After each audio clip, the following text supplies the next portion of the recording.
This is the SPC 1-month overview reading for the month of August 2023. It's currently June 19th, 2023, 8:21 p.m. Eastern Time. And SPC at the time of this reading is currently $4.74 in the extended hours. That's USD. The shuffle file for the August reading was created on May 23rd, 2023 at 10:12 p.m. Eastern Time. That's this video right here. The overall theme and behavior, we have a period of sideways rotational on key support. It looks like it's bullish. It ends up being a bullish. We have a high towards the end of the month and an early low. The sideways rotation marks a pretty significant trade opportunity, and it's crossed with a decline to meet a support level that we recently met once before. Based on the way the cards kind of played out, I think that support level is probably the same support level that we met here around the 27th, maybe give or take a day. We'll probably revisit it again around here is my sense. Behavior around the highest high. This is a very bullish card to be in a high position. So we see the upper end of a range pushed higher, and that's on a multi-day kind of scale. Behavior around the lowest low. We have 3 pokes through the same price level on a multi-day scale, followed by a decline off of that third poke. Before we go any further, let's take a look at June and see how we're doing. It looks like we were spot on with the low. We had it for either the first or the second. I was leaning towards the first, and it looks like it ended up being on the first. We had a peak on the 7th. Looks like it ended up being on the 8th. We had another peak here on the 14th. Looks like it ended up being on the 13th. And then we've got this significant near overbought territory crest that formed after a big move, and we have a trough on the 16th rather than on where it took place here on the 15th. So this is a pretty solid reading, and I think we're probably going to see a highest high here on the 26th or maybe even on the 30th. What we should see is another trough here over the next couple of days, and out of the trough there should be a significant move to the upside from the bottom of a range all the way to the top of a range on a multi-day kind of scale. Alright, so that's looking pretty good, guys. With that said, let's take a look at the day-by-day chart behavior for August. We start off at a peak or crest at a resistance level there on the 1st that we've met many times before. It looks like we sell off pretty notably early in the day from that resistance level. On the 2nd, however, early in the day, there's a notable move higher. The 2nd seems to be a breakout on a multi-day kind of scale. We probably gap down overnight, or we decline early in the day on the 3rd, because the 3rd is a significant move higher out of a decline from the bottom of range to the top of a range. On the 4th, we get a rally that offers trade opportunity. I'll talk about in much more detail in the paid version of this reading. For those of you that are interested in that, I'll get into that in just a little bit. Here on the 7th, we have a decline. We go from like a rally probably into the end of the day, like a really big move to the upside at the end of the day.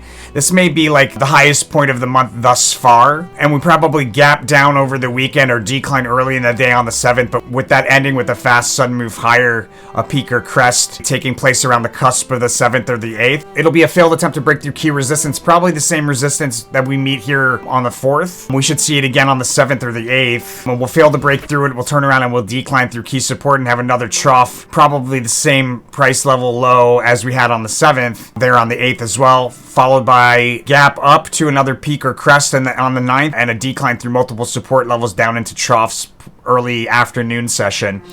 On the 10th, we have a rally along a diagonal trend line breaking through horizontal resistance to meet a second resistance. That's resistance is relevant on a scale of a multi-day chart, and then we pull back to somewhere between those two resistance levels. There's a trade opportunity there as well I'll talk about, as well as there's a day trade opportunity on the 4th. And then on the 11th, we have a failed attempt to break through key resistance followed by a decline through key support. There's a unicursal here, so a lot of price change. Hard to determine, but there may be like a higher price. We might just continue going higher here at the end of the month. There's a sharp drop after a failed attempt to break through key resistance. There's a sharp drop through key support. Those are price levels important on a multi-day scale. And it looks like that decline probably continues into the 14th. At the end of the day, or on the cusp of the 14th, 15th, there's a rally offering significant trade opportunities similar to that of the 4th. A day trade opportunity there as well. And then it's matched by another trade opportunity. It's opposite energy the following day there on the 16th. This is going to be a pretty juicy trade here around the 15th, 16th. In the paid version, I'll get into what to look for as far as the entry and exit points. We go from a crest early in the day on the 16th at an important price level on a multi-day scale, declining from an important crest down to an important trough at the end of the day on the 16th,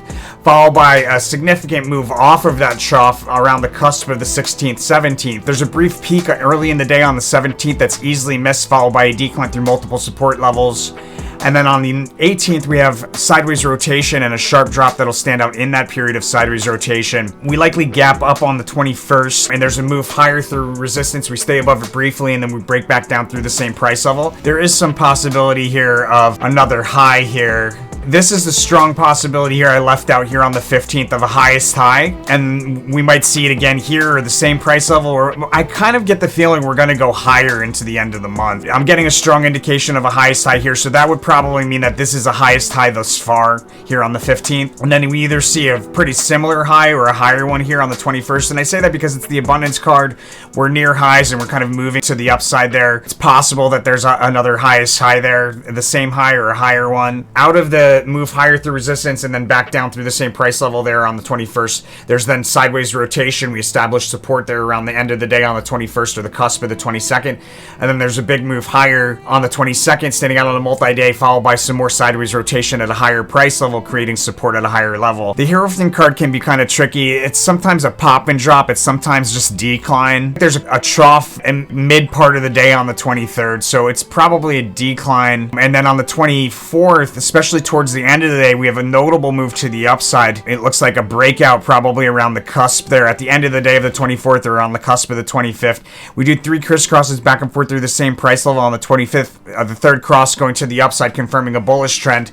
On the 28th, we may have a highest high here on the 25th, cusp of the 25th, 28th as well. The same high or higher. The 28th is a rally that increases with momentum moving forward in time. There's a pretty notable trade here as well from the 24th into the 28th. I'll talk about in the paid version. On the 21st, we have a notable fast sudden move higher that'll stand out on a multi-day. This is also significant when we're looking at July. It's the sneak preview for August, so it gives it extra prominence. This move is hard to determine if this was a drop here into this ruin with a big move off of it, or if it's more relevant to the 25th and it's a really big move to the upside. It's hard to determine. Sometimes they get stuck in the middle. It's a little difficult to determine. We bump along resistance on the 30th, possibly breaking through resistance, but bumping along resistance. There's a crest early in the day. And then on the 31st, we have sideways rotation along key support. We rise to meet the nearest key resistance, and then we fall back down and continue rotating sideways along that same key support. The sneak preview is the adjustment card, guys. That's a super bullish move. Often it's out of oversold territory, but not necessarily. My sense is that when we look at the 1 year, we're going to see prominent peak or crest here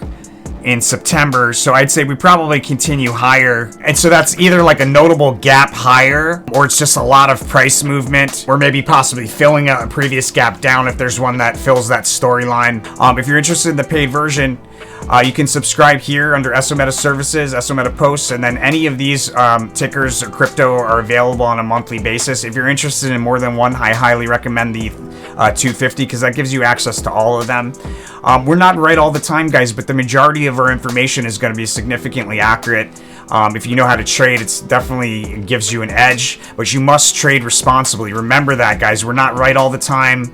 Sometimes parts of what we say end up not being quite what we expected.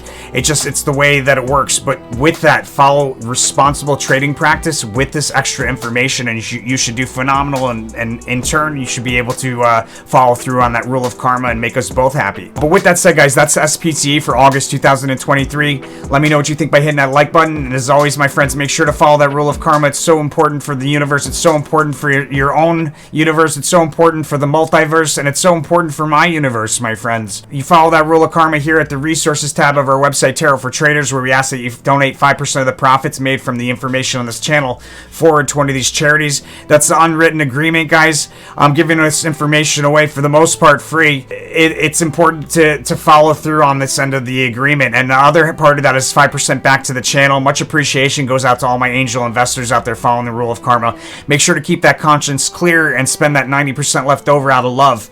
As long as you do that, you're basically ensuring gratitude mentality, abundance mindset, and a clear conscience, all necessary ingredients for proper manifestation. You're leaving the door wide open for the universe to send it back to you tenfold through this channel, my friends. Thanks for watching. Stay tuned if you got the paid version. I'll see you guys on the next one.